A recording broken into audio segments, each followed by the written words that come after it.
రామగుండం ఎత్తిపోతల పథకం ప్రారంభించేందుకు సన్నద్ధం కావాలని, పెండింగ్లో ఉన్న చిన్న పనులను వేగవంతంగా పూర్తి చేయాలని జిల్లా కలెక్టర్ కోయ శ్రీహర్ష సంబంధిత అధికారులను ఆదేశించారు. సోమవారం సాయంత్రం జిల్లా కలెక్టర్ అంతర్గాం మండలం మురుమూరు గ్రామంలో రామగుండం ఎత్తిపోతల పథకాన్ని సందర్శించారు.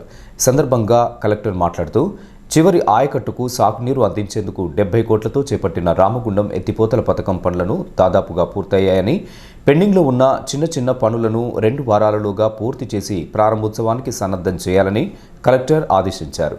రామగుండం ఎత్తిపోతల పథకం పరిధిలో మురుమూరు వద్ద ఉన్న పంపు హౌస్ ద్వారా 12,146 ఎకరాలు, కుక్కరగూడూరు వద్ద ఉన్న పంపు హౌస్ ద్వారా 1,250 ఎకరాల ఆయకట్టు స్థిరీకరణ జరుగుతుందని, ప్రాజెక్టుకు సంబంధించి మేజర్ పనులు పూర్తయ్యాయని, ఈ ప్రాజెక్టు ద్వారా రైతులకు సాగునీరు సరఫరా చేయనున్నట్లు తెలిపారు.